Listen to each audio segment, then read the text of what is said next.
Hey, what's going on, folks? Joy for Rising. Welcome back to another episode of the ICU HBCU podcast, where we are highlighting Black history in its current form through the sharing of stories of HBCU affiliated persons. This morning, the Black Queen joining me on stage is an accomplished educator, researcher, business owner, I believe, devoted mother, and loving wife. It's LaJoya Camp. Welcome to the show. Hi, how are you? Hey, I'm How are you doing quite well, quite well. Thank you for joining the show today. I know you don't have a lot of time, so hey, we can just jump right in here. Can you doing? Okay. talk to us a little bit about, honestly, what interested you about particularly just sharing your experience, HBCU experiences on this platform today? What interests me is like your passion and your goal and what you went to school for and just learning your background and the mission you have with the podcast. And I like my story is different. So when people ask about my kids and my journey, it's totally different what they normally hear, but it's a good one. And I'm here like teaching high school IL. Yeah. And Spade, I'm here to share my knowledge and what I do with my kids with other parents, which I've done over the years. And the tricks of trades are just, well, hacks as we call them. Yeah. It's just scholarships out there, networking people, like college fairs. There's so much money out here that we're not tapping into with Black and brown people. So I definitely like to be a resource. I'm a resource person that pass along the information to other parents and students alike, so they can make a more informed choice. Mm-hmm. Oh, good. Hey, we really love that. We might have to have you on for another episode to get some more of these hacks. But just to jump right into it, right? I know you said you have a unique HBCU story, right? So just, in terms of how is it unique? Share more about that. Okay, so my HBCU experience was a little different. My mom's dad's from Philly, mama's from Nebraska. They met at it was Bishop then, Parkland College in Dallas, because my mom was the bishop in Parkland, same campus but different schools. So it's Parkland now, but I actually lived on Parkland campus as a child from age 7 and under for I have like 2 or 3 years off and on. So my mom, even though she was married, she lived on campus. She had the full college experience because she did 3 years, but got married, pregnant, and after a while, she decided to go back and finish. So I was able to do like track, live in the dorms, just have that experience, go to chapel, walk around and go to the cafeteria, like all Black, everything Black. Yeah. All day, every day. So just been around that and then transitioning into the public school district. Dallas Independent School District, but like going to like magnet schools. They're public. Traditional public schools, but during middle school and high school and then being in talented gifted starting in 4th grade, I just had that experience. Like a marching band, orchestra, concert band. I was disposed because in middle school we marched with PV and Grambling State University.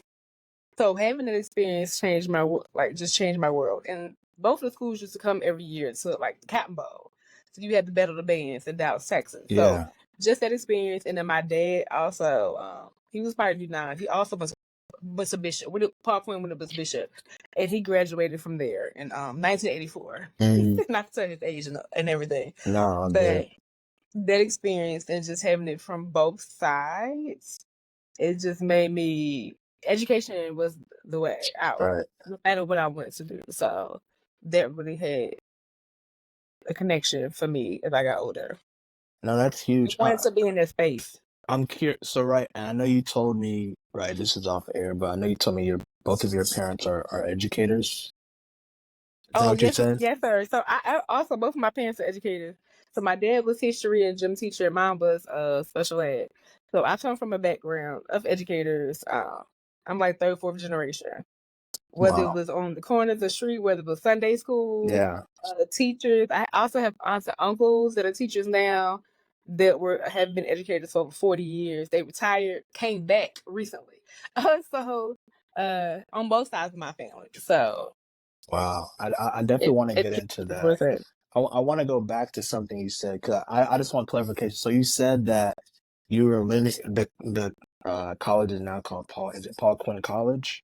It's Parkland College in Dallas, Texas. In Dallas, Texas. Okay. It's HBCU. I'm gonna have to research. And there are over 100 HBCUs. So, Correct. another piece of me starting this podcast is just to learn more in depth about, right, some of these, I'll just say lesser popularized HBCUs. So Right. Paul Quinn College is one. So you said you were living on the campus at 7 years old. Was this like an on campus dorm, or was it It like, was on campus apartments. I okay, was on living campus with my mother. apartments? I Gotcha. was living with my mother for a couple of years when she decided to, like, for 2 years, she decided to go back and live on campus because she wanted to have that experience. Because she had Okay. like a year or so left, but she had changed her major, but she went back to finish.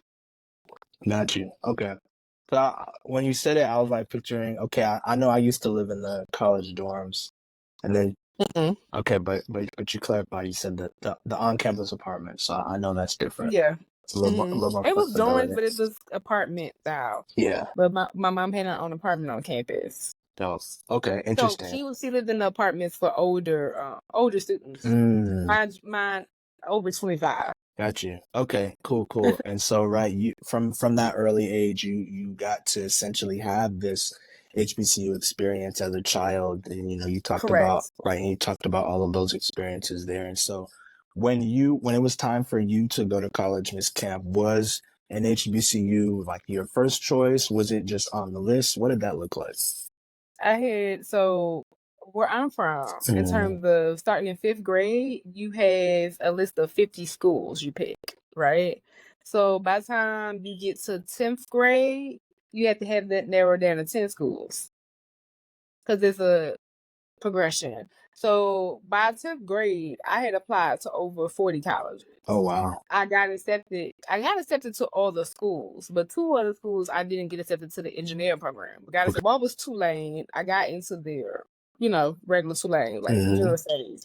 But I had to, so my thing is, we were pushed to do early admission. So I applied my end of my sophomore year, beginning of my junior year. Oh, wow. So I already knew I wanted to go 2 years before I actually graduated. And then the other school I did get into Rice, but not the engineering program, which is here in Houston. Yeah. And I was attracted to Rice because, there's they call it the Ivy League of the South. So yeah. Okay. The other schools I got into, I just didn't get into those 2 schools engineering programs. But half of my schools were HBCUs. Yeah. So that's interesting. So right, we have sort of a similar background there. My first choice when I was getting ready to go to college wasn't an HBCU. I wanted to be a Florida Gator. University of Florida. FAMU, yeah. Yeah, right. And so eventually transferring to FAMU. But right, a unique story there. So it sounds like, said, you had this list of 50 schools, and right, you said a majority of them were HBCUs. Is that right? So yeah, so the way it was, so from 5th grade, I had some local schools because we had, I definitely had PV, TSU. I had Paul Quinn College on there, but we was encouraged to go away from school and not stay in town. So, why was that? Because at one point, particularly Paul Quinn had, it used to be Bishop. Bishop was a different school at HBCU. Bishop became defunct. So Paul Quinn moved onto Bishop's campus in the late 80s. So late 80s, early 90s. So it was been Paul Quinn because Paul Quinn was in East Texas and moved up to Dallas. But Paul Quinn College was another HBCU. So at one point, accreditation, funding, because at one point it was over 2,000 students that went there. But enrollment had dwindled, but Paul Quinn was always open. I know they had good programs since I was on the campus for a couple of years as a kid. So I knew what it could be. But they brought the campus all the way back in terms of funding, in terms of it being the only urban farm, like work campus. Still the HBCU was still thriving in the internships they have and the quality of education they provide. So it was more so like, well, don't go there just because your mom and dad went there. Go look at other HBCUs. That's interesting. I know a lot. Right, and that's interesting, Ms. Camp, because I know a lot of HBCU grads in particular, right? They talk about being legacy. And right, this expands outside of HBCUs to PWIs too, right? Oh, my father and mother and grandfather, so on and so forth, went to this particular college, but it seems like that wasn't that storyline wasn't shared with you all or encouraged. Is that right? Yeah, it was like okay to be a legacy, but it was also like if you're gonna be a legacy in like your major or what you decide to do in life, not so much with school, because just because your parents went to this school doesn't mean that same thing will work for you type of thing. Yeah. That we was given ideology. So it was like forge your own course, but be a legacy in what you choose to do in life and how you live, not so much just who you to. However, Yeah. my child is a legacy. Okay. He goes to my alma mater. So Right. So get into that, right? And I know you attended an HBCU for a short time, and you eventually transferred out. Can you talk a little bit more about that? Maybe why and just how that impacted you? I end up transferring out because I needed more money to go to school, and the private PWI Christian school I went to gave me a lot of money. So I only end up having $18,000 in debt after leaving, and I graduated early. Wow. So that's really unheard of for a private Christian school only to have that much. So my school was basically almost paid for. Yeah. The 18,000 was more so like living expenses over the course of 3.5 years. But I was able to get scholarships. Definitely I got a great internship. It progressed to me getting accepted in the Texas Tech to get my master's, to get accepted in the master's program for biochemistry. So I had a lot of opportunities. I had tons of opportunities because I did a chemistry internship where the HBCU I went for a semester before I transferred. Gave me an inch up of what I really wanted to do. That is so interesting. So, and right, your story is but one of many when we think about you spoke about it earlier, Ms. Camp, right? The funding challenges, enrollment challenges, and overall just this resource gap, this opportunity gap, as people say, when it comes to PWIs or just other institutions in general. So from what you're sharing, it sounds like, hey, I wasn't able to thrive in a financial sense at this HBCU, so I need to go somewhere that gives me those resources, and I think it's a call to action for us to shift that, right? We know that there are scholarships and lots of funding out there. We know that there are moves that we can make, right? Well, thinking of this as a chess match. We know that there are moves that we can make to put ourselves in the best position to thrive financially and academically on any college campus, but in this case, especially on an HBCU's campus. I know for me personally, when I lost my band scholarship after attending Bethune-Cookman University for a semester and a half, I couldn't afford it. It was a private institution, and so I had to go back home and shift some things around. And right, that's ultimately how I found Florida A&M. But right, I think your story calls upon a lot of the challenges that HBCUs are facing. Well, the other current challenge because of my situation, long story short, my parents were divorced. They divorced when I was a baby, small toddler or infant, something in there when I was a toddler. So I was my parents was trying to forge how to figure out not pay for my school because they wasn't necessarily gonna pay. My dad was military, but just with that estrangement with my mom and dealing with who's gonna do what, I end up just I left them at 17 because I graduated. My birthday's not till the summer, so I graduated at 17 versus 18 or 19 like some of my peers. And I did my own financial aid. I just had to figure it out. So I end up having to go. Long story short, I end up having to go independent. I got denied 3 times. However, because I paid all my expenses, I would have $1 left to my name. Yeah. And I worked 2 part-time jobs. I did community service, and I was doing a full load in school. It got to a point after my second year, I was going to either have to move back to Philadelphia, because my dad's from there, move back to Philadelphia and start over at a community college. And it was not guaranteed that any of my stuff would transfer. Yeah. They have their stuff transfers now, but 20 years ago, 20-some years ago, their stuff didn't fully transfer.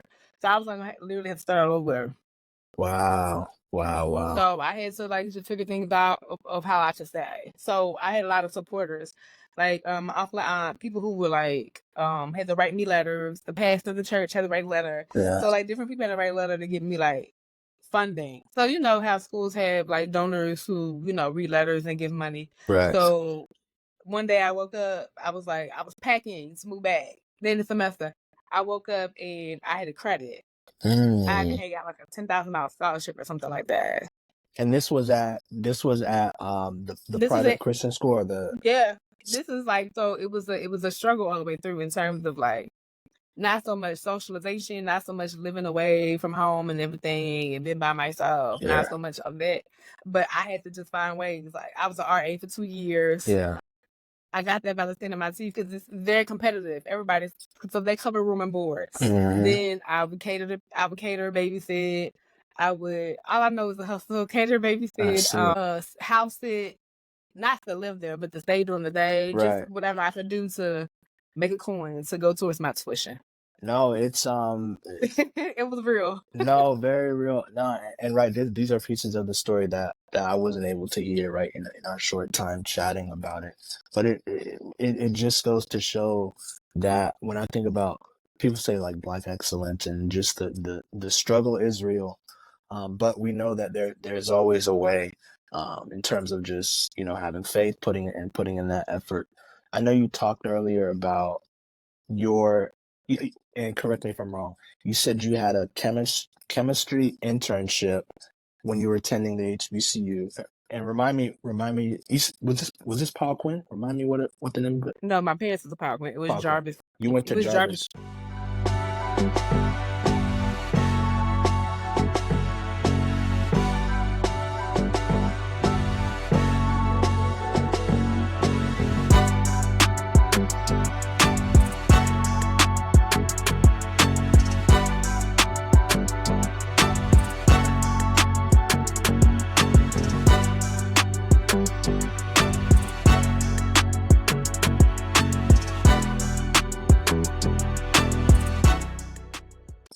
It was Jarvis Christian College then, but it's Jarvis Christian University now. Gotcha. So, yeah. So you were attending Jarvis Christian University. You got the internship there, right? Is that what you're saying? Yeah, it was a paid chemistry internship. That's big because my internship wasn't paid. So I love that. I love that for you. We need paid internships. I think it's mandatory. But aside from that, right? So you got the internship there. And that internship, like you shared, cemented what you wanted to do in your career, and it even catapulted you to further success once you transferred out. Is that right? Correct. So I always knew I wanted to be a chemistry major. Yeah. So I was a chemistry major, but I ended up, I guess my last year and a half at the other school I transferred to, I was, how can I say, the internet was, you know, still popping. So I was going through on the internet. I was, you know how you come in and you get your book with the different majors, catalog, whatever catalog you come in. So I looked at the catalog I came in. I researched every major my school had. So I did that because I had to find a way to still graduate early. It was easy to graduate early because I ended up going to school year round because my school had 3 summer sessions, but tuition, I caught on. I realized that tuition was half price in the summer. And during winter break. So I actually did distance. We call it, I did independent courses where I would have to reach out to the professors of different, like wherever I needed the classes to see if they would do a syllabus, offer me the class. They didn't teach me. They just sent me the book, sent me the assignments and the syllabus. And I had due dates and I had to do that on my own. I did like 5 independent study classes. Wow. And I did some distance learning, like satellite, what we call, in some places I did a hybrid where I would go in and do the clinicals. Yeah. But the report, or we say the labs, clinicals or labs, but the lab reports, I had 3 or 4 weeks to send them in. And then since I lived in Philly, when I wasn't in school, I had to ship them and pay all this money to make sure they arrived on time. So I had to do my work extra early during winter break to send it to my professor so they would get it.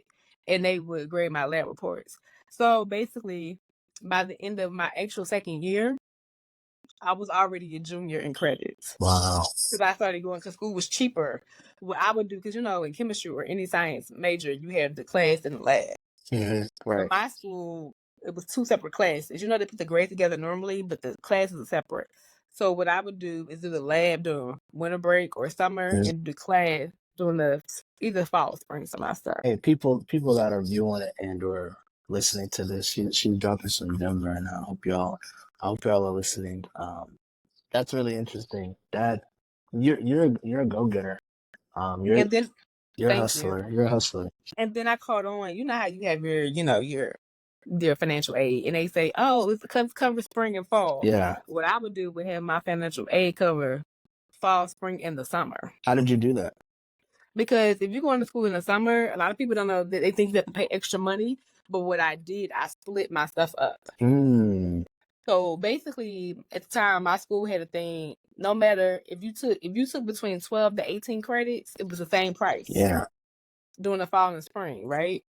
And it was half price during the summer. So what I would do is maximize to try to take up to 18 credits, like 16 to 18 credits. And then like even one summer I took 15 credits. So it was weird because I was already like a junior, right? And then by the time I came back, basically my third year, Yeah. I was already almost a senior, and they was like, "How is that possible?" I said, So one summer I stayed back and I was lived on campus apartment. Had an apartment on campus. I stayed back and did a whole full semester in two summer sessions. Oh. And it made the dean's list. I was focused. Like most people not on campus, I was able to hang out with a couple of friends, but I came back and all my friends was like struggling. They was like struggling with academics. I was like, how are you able to do this? Yeah. And mind you, a year before, I had already applied to grad school. I went to grad school, another PWI in Pennsylvania, outside of Philly, but I already knew I was going. Mm-hmm. So my own friends didn't believe I was graduating early. Because normally it takes 5 to 6 years to finish any degree. That's regular, anybody. Yeah. That's average. But I was finishing in 3 years. They was like, what? And then when they realized I was graduating, they was like apologizing. Because they was like, we didn't believe you. Wow. So I'll say this courage to go a different way than what your peers were going, and also what I see is the focus and determination to say, okay, I'm going to succeed. Is that something? Is that a mindset that was fostered at Jarvis Christian? Was that something that came from your parents? I would say that's something that came from within, something I wanted, because I had this mentality in my head. Oh, I'm gonna show you. I'm gonna get this done without you, whether you contribute to my success or not. And I would say my husband also contributed to my success as well, because I met my husband when I was 19. Like I was 19, turning 20. He was 27.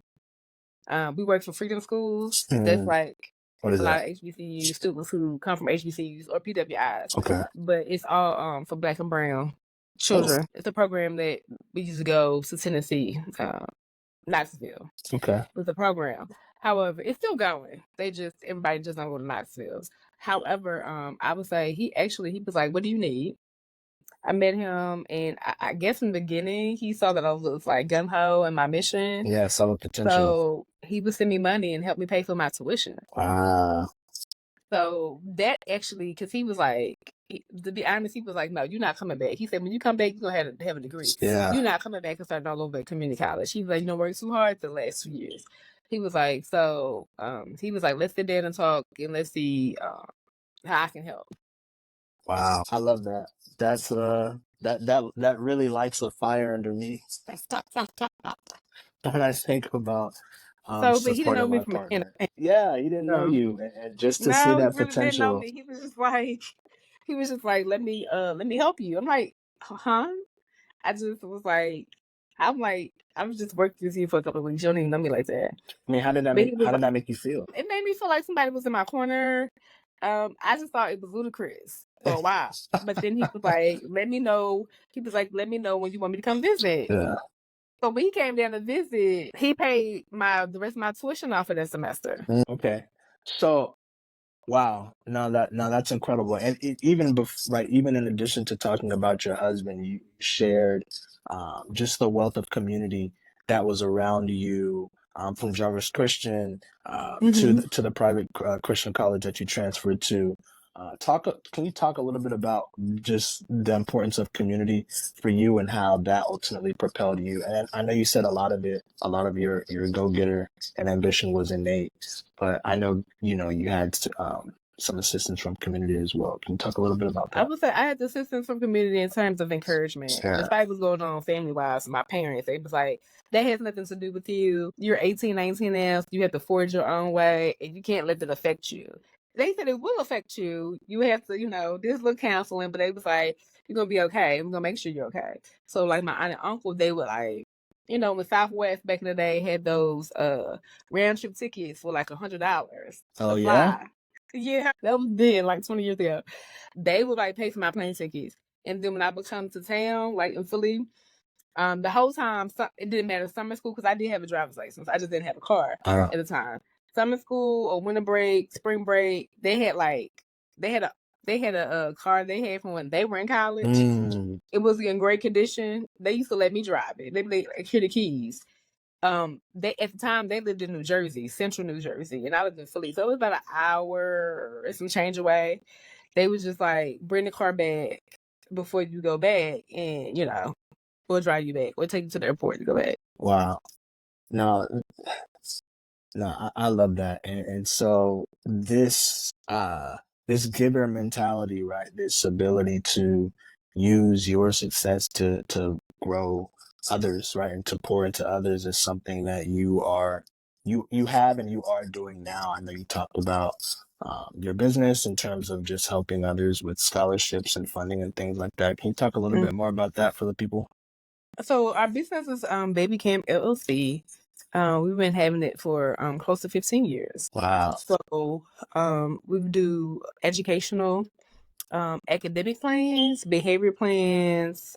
We train teachers and other professionals that's in the education space, whether it be behavior supports, guided reading, guided math. We also do audits, initial and closing audits, and we also can do give transcripts and narratives because we're evaluators for different states. So we work with homeschool, independent students, and students across the board and adults in terms of being on their IB boards. They're trying to get based on their thesis, they're trying to get their master's or their doctorate. So we do all that stuff, everything education.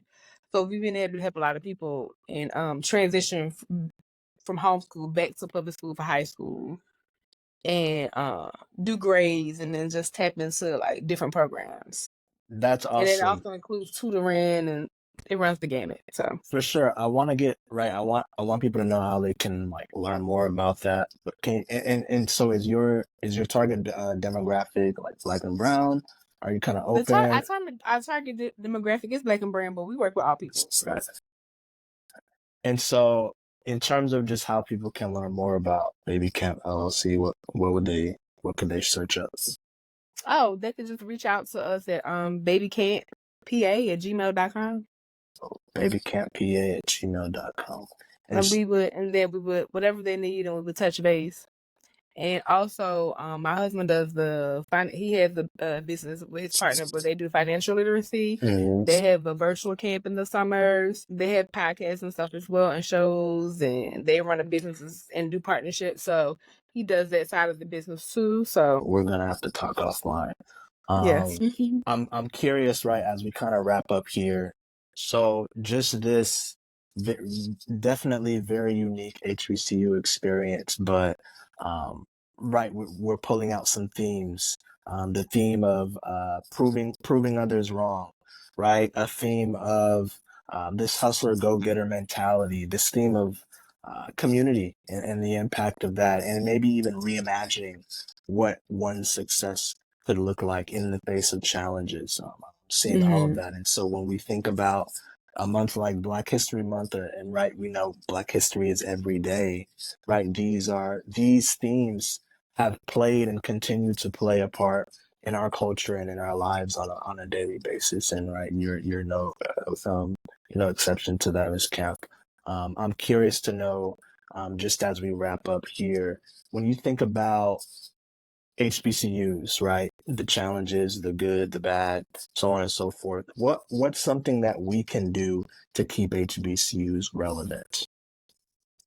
I would say when you're talking to students or even nieces and nephews or cousins, or if you have if you do a mentorship, whether they're in adolescence or they're you working with somebody that's an adult, I think it's good to just give several options, show what programs they have, because there's scholarship and funding for everything. For example, I'm ambidextrous, but like I remember I applied for a scholarship for left-handed people, and I didn't have to do anything but submit an essay, submit my contact information, and I got the scholarship. Wow, really? So that's what I like to pair up.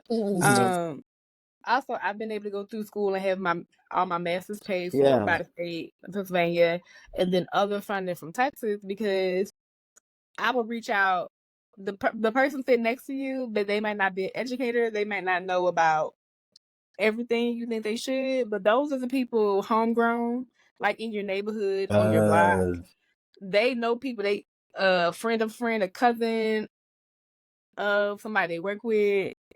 So that community helps, because I've learned a lot of information, to be honest, about scholarships, about funding, from people at church or people at the poppy store, or we call them corner stores. So I would say just be open-minded. So when people pass along information, I know people who didn't even have a degree. They saw something on a bus or a billboard. They took a picture of it, sent it to me, or passed information along and said, call this number. Wow. I thought about you.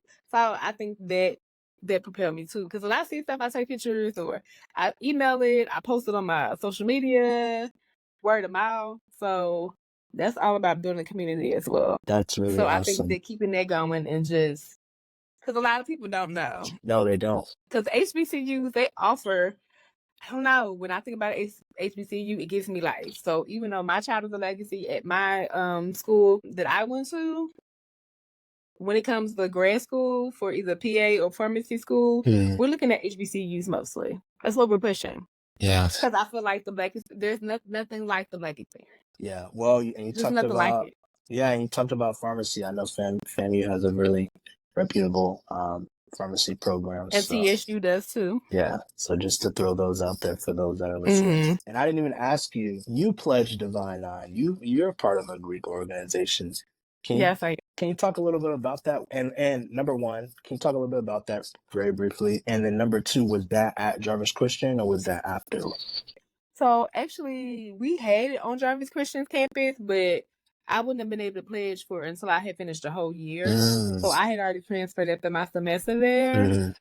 We did have all those on the D down Jarvis, but I did grad chapter. Gotcha. So I feel like it's still a good experience.